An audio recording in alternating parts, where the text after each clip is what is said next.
Ésaïe, chapitre 14. Car l'Éternel aura pitié de Jacob, il choisira encore Israël, et il les rétablira dans leur pays. Les étrangers se joindront à eux, et ils s'uniront à la maison de Jacob. Les peuples les prendront, et les ramèneront à leur demeure, et la maison d'Israël les possédera dans le pays de l'Éternel, comme serviteurs et comme servantes. Ils retiendront captifs ceux qui les avaient faits captifs, et ils domineront sur leurs oppresseurs.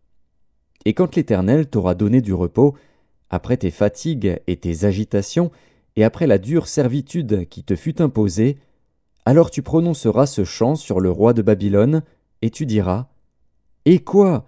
Le tyran n'est plus, l'oppression a cessé.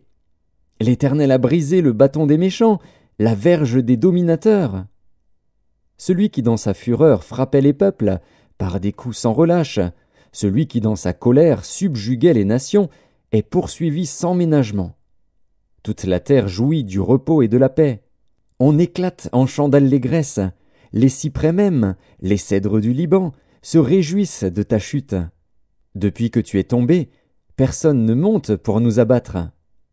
Le séjour des morts s'émeut jusque dans ses profondeurs pour t'accueillir à ton arrivée. Il réveille devant toi les ombres, tous les grands de la terre, il fait lever de leur trône tous les rois des nations. Tous prennent la parole pour te dire: Toi aussi, tu es sans force comme nous, tu es devenu semblable à nous. Ta magnificence est descendue dans le séjour des morts, avec le son de tes luttes. Sous toi est une couche de verre, et les vers sont ta couverture. Te voilà tombé du ciel, astre brillant, fils de l'aurore. Tu es abattu à terre, toi, le vainqueur des nations. Tu disais en ton cœur: Je monterai au ciel, j'élèverai mon trône au-dessus des étoiles de Dieu. Je m'assiérai sur la montagne de l'assemblée, à l'extrémité du septentrion.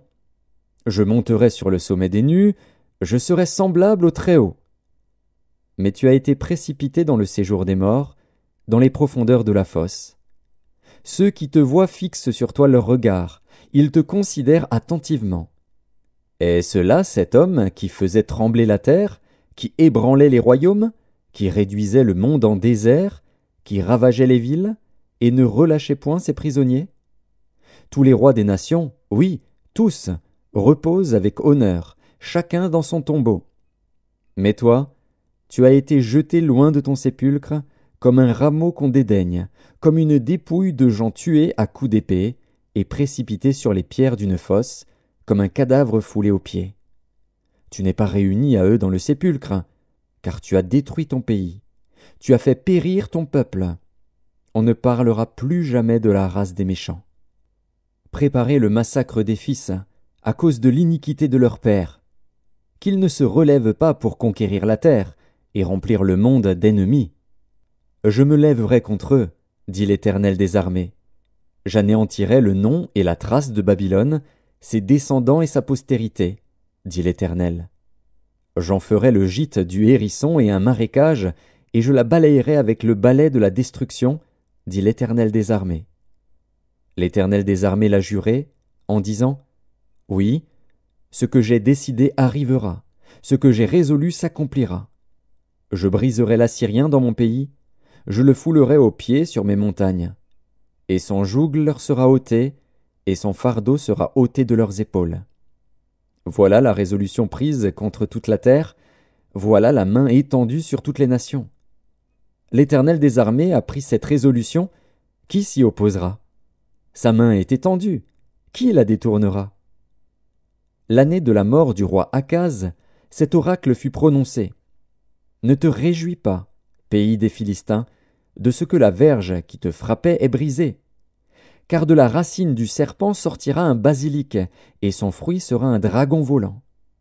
Alors les plus pauvres pourront paître, et les malheureux reposer en sécurité. Mais je ferai mourir ta racine par la faim, et ce qui restera de toi sera tué. Porte, gémis. Ville, lamente-toi. Tremble, pays tout entier des Philistins. Car du nord vient une fumée, et les rangs de l'ennemi sont serrés. Et que répondra-t-on aux envoyés du peuple? Que l'Éternel a fondé Sion, et que les malheureux de son peuple y trouvent un refuge.